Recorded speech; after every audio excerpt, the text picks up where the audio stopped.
Welcome to my podcast. It's time for your creative identity transformation. And today, my guest is the lovely Linda Elliott. Linda is from an IT background in corporate management, and she has become an artist in retirement. And I'm absolutely thrilled to introduce you to her today and talk to Linda about her story so that you can hear and benefit from her learning. It's an incredible journey. Linda is now a pet portrait artist and she creates incredible artworks. So hi Linda and welcome. Can you tell us where you are in the world today? I am in New Jersey, which is like 45 minutes away from New York City in the United States. Well, we're here today to hear about your story. And when I first embark on this journey with these interviews, I love to go back to the beginning. I like to take you back to when you were a child, if that's okay. I'd like to ask permission for that. And Sure. yeah, that's okay with you? Yes. Yeah. Yes. So can we just sort of go back and can you try to remember a time when you really loved creativity? Was there a time when you can remember drawing as a child or creating in general? Yes. The drawings I did were kind of rough, but we did a lot of coloring. My parents always bought us coloring books and crayons. And actually, they came out with the paint by numbers. They gave us a couple of paint by numbers and everything. I remember one was Top Cat, used to be a cartoon. And we did that. And I kind of did that all through school and everything too. We were always doodling or drawing something or drawing on our books, with the covers and everything like that, making the covers better. And, always doing something like that. But then when I started working, I kind of got out of that mode and didn't do any of that stuff anymore. Yeah, and that happens to a lot of people. But if we just go back to when you were a child, how did you feel about that drawing experience? Did you believe that you could draw at the time? Did you feel like you were able to draw, or was it more craft activities or just coloring in? What was that like? It was more like I just did it. I didn't believe that I was a artist or anything like that, or that I could draw really well. I just did it because I liked doing it and didn't think anything of it at the time. I just thought, you know, Right. and the art teacher didn't really think we were artists anyway. So, I just was doing it for fun, It's interesting, enjoying it. isn't it? And that's really good that you were doing it, you were just doing your natural, were using your natural skill for drawing, which is wonderful. So then we can move forward a little bit more. And you said when you started working, you didn't draw anymore. So what No. what was your career like then? Can you tell us all about, from the beginning of your career, if you had multiple careers, just tell us what you've done. Well, when I started out, I was a telephone operator. And of course, that was a 24-hour service. So as an operator, you worked all different hours. You could work a split shift, which would be like 7 to 10, 3 to 15 to 7:15, um, straight through, which at that time was like 9 to 6. And you just put the hours in and you sat at the switchboard and you answered the calls as they were coming in and put the calls through. And of course, you had to be very courteous and nice to the customers, no matter what they said to you. And then you just put their call through. And it was very interesting. I loved my job. I really loved being an operator. And it was very nice. It was a good job and I enjoyed it. What sort of technical skills did you have to do that job? Sorry if I'm naive, but I'm just don't really know what you actually had to do. What were the skills involved? um, well, putting you had to fill out the card correctly. There was a it was a like a computer card. You put the numbers in and you put everything on. Then you had to look up in our little books rates. Like if you're calling from a coin box, you had to tell them how much they had to put in, and then you would collect it. And then after 5 minutes, then the call would come back into us and we'd have to ask for overtime.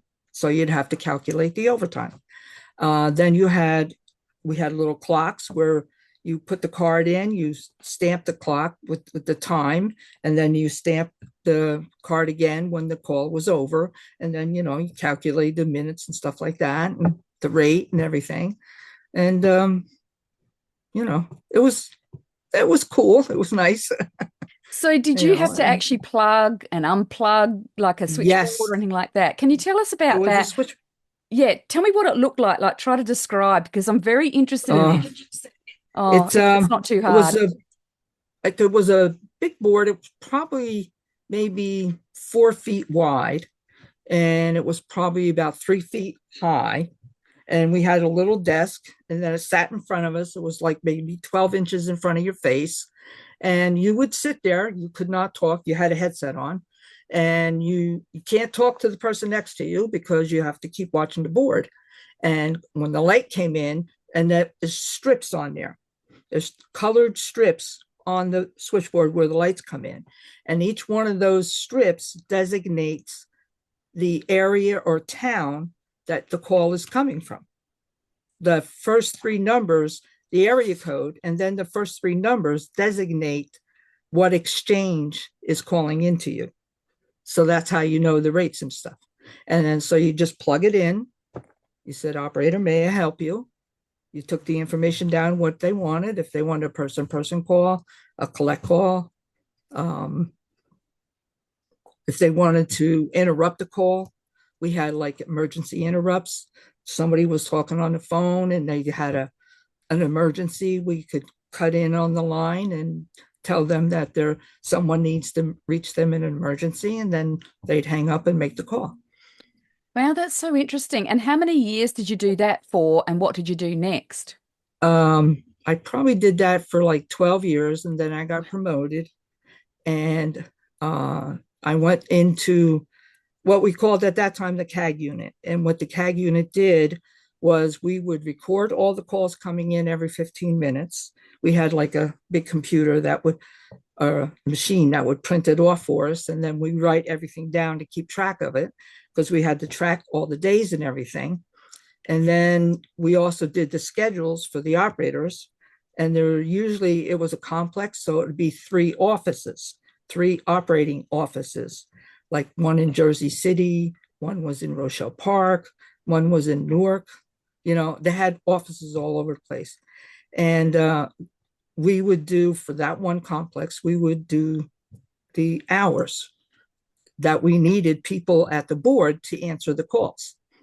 And so then you had specific formulas, and then you had to guess, like, how many calls am I going to get this day? You have to estimate that. And then then you figure out every 15 minutes how many people have to be at the board to answer those calls. It Goodness. was, yeah, but it was a lot of fun. It was great. I liked it. It It's was really good. fascinating. A lot of analytical processing going on there. And so Yeah. was that your final job or how long were you at that No, job? no. I was at that job for like 6 or 7 years, and then I went into the AT&T was getting into New Jersey Bell was getting into the computers, to make build their own computers and the Wow. computer systems. Because what the phone company did, they would sell them computers to businesses to have like for their switchboards and stuff, and depends on how big the office was or how big the company was in one place. They could have a big switchboard that would be computerized.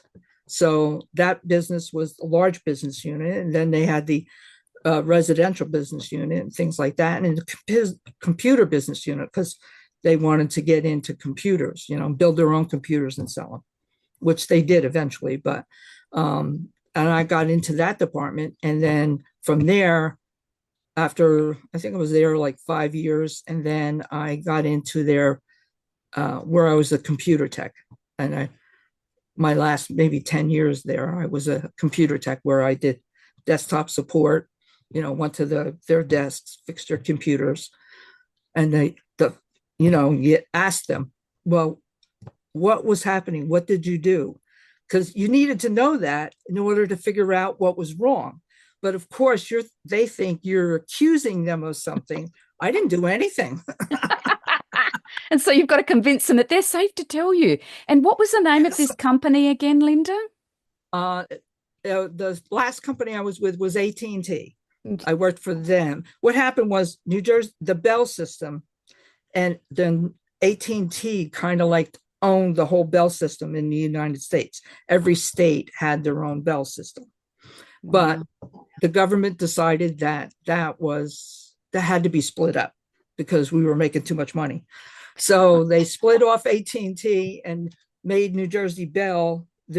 Each New Jersey Bell in each district there was their own company, and New Jersey Bell handled the local calls, while AT&T handled the long distance calls with the operators and everything. And of course, that wasn't easy to do because the frames in the central offices were all in one frame. If a person calls in and it's on the same frame, but they're going to make a long distance call, so AT&T would get that, and then the local call goes to New Jersey Bell. It was a mess, but I'm glad I went with AT&T because that allowed me to get into computers and do the technical work for them. And so you've had a real love of the analytical style of work, haven't you? And throughout that Yes. time, were you drawing at all, or when did you start No. drawing again? Can you tell me about what led you to drawing again? And if it was when you retired, or can you tell me about that Oh, very early step, into drawing again? yeah. I think it happened when I retired from AT&T. I left AT&T in 98, and then I went to work for this department for the schools. It was the Educational Services Commission. And what they did is they helped each of the schools, like, to get a nurse, to provide the testing for the kids, for children that had disabilities and things like that, to test them, to see where to put them and all this stuff. And then they were like over two of the schools, and two of the schools, one was for um, cognitive issue children, that had brain damage from different whatever. So they all went into this one school, and the teachers and everything would try to help them and everything like that. And the other one was with can't think of the name of it now. With the kids, issues with learning. They can't learn, or they have things that interfere with their learning and stuff like that. That was the other school, and and then they all got computers, and then the kids really they, the computers helped them so much. It was unbelievable. So I Wow. set up all the computers and the network for them, and they were very happy. They were getting along really well. Yeah. That's very exciting. So where did drawing come in then? But I think that's when I started looking around to see if I can find some place to teach me to draw. And that's when I would go online. I was like, there was three or four people online that I took their course.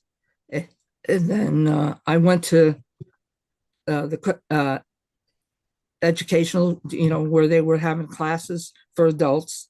I went to a couple of the drawing classes there, and nothing really worked.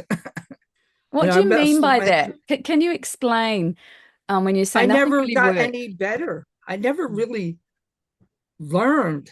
I mean, there usually was an artist that was teaching the class, and he would explain to you what he does. Like, he'll, this one guy, he sketched all the time. He would take a sketchbook with him. If he went to a ball game, he would sketch everything there. And what he did was, in the class, he really didn't tell us how we can draw what we're looking at. He just expected us to draw it. And I'm going, how am I going to do that? And then, so thankfully they were only like 6 weeks classes, and then we only went once a week. But I've never really got any better. I never was inspired to even do something on my own because I knew I couldn't draw it. That's what I thought. I said, he didn't teach me anything I can't draw. So you So were, so you were sort of left in a position where perhaps did you feel as though you would never really learn to draw? Did you feel like, yeah. how did that Hmm. feel? Where did that leave you and what did you do about it? I was a little unhappy about that. I was thinking, why can't I learn to draw? And that's when I found you. And Ah, I saw you on, online was your courses, and I looked at it and everything like that. And I said, this looks good. It looks like I can learn something. yeah, And I took your class and your course, and I'm within 2 weeks. Like I said on the thing, yeah. I, I learned more in 2 weeks than I learned going to all those classes. That's really good. And I mean, I can see why. It's because the course enabled you to use your analytical skills to draw with rather than asking you to just do it, just draw, which is what happens Yeah. to a lot of people. And analytical women learn differently, and there is a special way that you need to learn to draw. So it's very exciting to hear that. So when you say that you learned more in those 2 weeks, what do you think it was that I was doing that was different to what all the other teachers were teaching you with drawing? What do you think was different? You can think for a minute about this. What do you think was different? It's what you were telling us. You were saying, okay, like in construction drawing, okay, you want to take and circle the head and ovals for the eyes. You were actually telling us how we can go about doing this with the way to do it, and which never happened to me before. I never knew that. That's And wonderful. It's quite releasing, isn't it? And it's oh yeah. yeah. And Hmm. then when I started drawing, it was like, oh wow, maybe I can draw. When did that I moment was, happen, Linda? Can you remember that moment when you did realize that? I think, when I did my self portrait, I think Mm. I realized that, oh, I mean, it was a little rough, but it looked like me. So that's when I realized. I said, well, I can draw. That's a But I very, didn't really think I was an artist yet, uh-huh. even though I was doing the pet portraits either. It's your words. You were telling me that I was doing it right, and that my pictures were good and all this stuff. You kept pushing me in that direction. And then I finally had to admit that I'm an artist. So So, it's a big step between being an artist and realizing you're an artist, because they are two different things. Being able to mhm, draw and being an artist, you sort of, some people don't ever want to become an artist, but they can learn to draw and they can accept that they're creative because drawing is creative. It's absolute mhm, positive evidence that you're creative. You can't draw without releasing creativity. So many people are happy just to say, oh my gosh, I can draw, I am creative. And they can leave it at that and they can go on to something else. But mhm, because you chose to continue to pursue after you did that portrait, because you saw mhm. that portrait and then you continued. Obviously, that means you're Yes. an artist because only artists want to keep drawing. You know what I'm saying? So, Yes, yes. can you tell me more then about that moment? Because I'd love you to share that with our viewers. If you can remember back what it felt Mhm. like when you finally realized, oh my gosh, I really can draw, when you're looking at your self-portrait and realizing that you are creative after all, when you didn't realize that Yeah, you were. Can you describe that feeling for us today? I don't know. I think maybe more with the pet portraits. I think drawing the pet portraits and having the people's reaction to the drawing meant more to me than anything else, really. I mean, it was like, it really got to them. And I did that, I drew that picture and they would cry. Some of them cried. And, I think that's when I think I really realized that I was an artist, that I It could makes do me that. cry. It's so beautiful, Linda. And the way that you describe that moment that you realized, and I noticed that you keep circling back to saying when you realize you're an artist. But if we just go back to the portrait, because I really want you to express this, because you see, this is a transformation that people are going through now in my 12-week creative identity transformation process. And I just want you to share with them so they know what it feels like when they reach that end of that portrait. If you can remember back to how it felt in that moment when you did that self-portrait and you held it in your hands, and just take your Yeah. time. Just try to imagine what that felt like back then. Mm-hmm. Um, I don't know. It's like like you can do it, like you accomplish something that you didn't think you could do, you know, or maybe you were told you couldn't do. You can't draw. You're not you can't do art, because you can't do that. And but that feeling of like, yes, I can do that. And I don't know, you gave me the basis for that. You gave me the knowledge and the skill to be able to create that picture.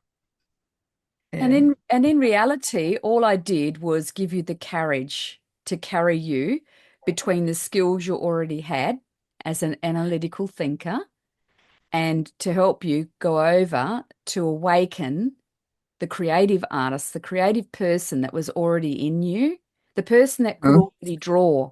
It was all there. It was just dormant. And so with the yes, right yes, courage, you see, isn't it? It's yes, yes, you're not really learning anything new. You're learning how to access skills that you've already got. Can you see yes, that? Is that how you yes, feel now when I'm saying that? yes, yes, exactly, exactly. Now, Yes, isn't that exciting? That to me is yes. fully Oh, yes, exciting yes. because Very it, exciting. and because it makes it achievable for so Mm-hmm. many analytical women. And, as you know, there are hundreds of people around me that I'm working with and I've been working with. And you and I have been together for 8 years now. I think it was 2017. And, this is the beautiful thing about this process too. When I'm helping people learn to draw like yourself, Linda, it's not just all over in that 12 weeks. It doesn't have to be. And I feel it's this beautiful relationship that we develop over the years. And like we were saying Mm-hmm. earlier today, when we were just chatting before the podcast, we were just talking about this and we were saying how this journey from not being able to draw to being able to draw, it's all about staying with drawing as well. Sorry. Uh-huh. It's all about staying with drawing as well, isn't it? Yes, It's about including drawing in your life and realizing the deep value that that has. And you can't even put a price on that. It is so priceless. Can you yes. tell me, Linda, how drawing helps you in your everyday life and what it means to you to be drawing? Gives me something to look forward to during the day, you know. That I can do this. I'm, you know, going upstairs and I'm sitting down and I'm thinking, okay, what am I going to draw today? And then I start drawing it. And I love it. I love the idea that, I mean, I mean, I worked all those years, and when I'm retired now, I find that I don't know where I had the time to work because I'm doing something now all the time. I'm drawing, I'm coloring, and I'm always doing something artistic, which I never did before.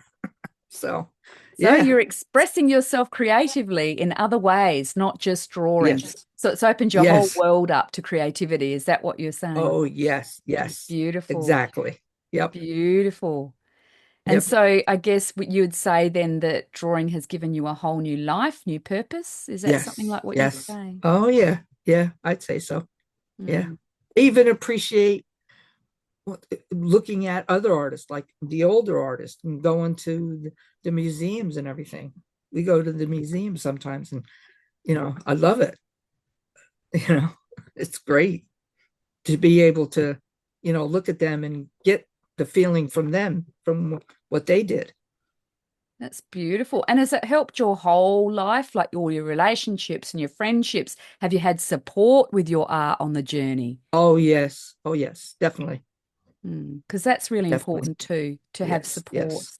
and Hmm. encouragement and all of that. Well, Linda, that ends my questions. Is there anything else you'd like to share with us today? Anything that, any significant change or any significant thing that you would like to encourage others to consider, other retired women who are analytical? Is there anything you'd like to say to them today to help them to understand that it's possible to learn to draw? Yeah, I mean, just do it. you know if you want to do it, and of course they should go to you to do it because you're the best. you know Thanks, Linda. I always recommend you, to Mm. all my friends and everything who want to draw and everything like that. And I tell her, said, you'll learn to draw, you'll really appreciate it. So go to Cindy. Oh, that's beautiful. Thanks, Linda. And we're sort of on that same, belief level that anybody can really learn to draw if they really want to, and that Yes, drawing is just such an incredible thing to be doing. It just changes your whole life, doesn't it? yes, it does. Yeah. Yes, yes.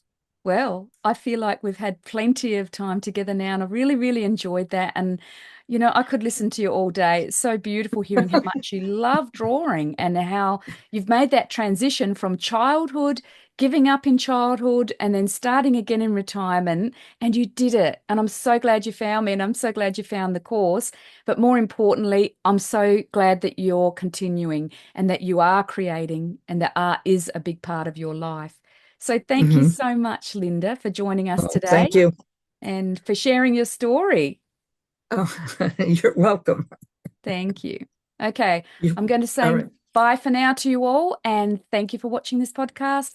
Thank you to Linda for being such an amazing guest. So I will see you all in another podcast in the future. Happy drawing times, everybody. Bye for now.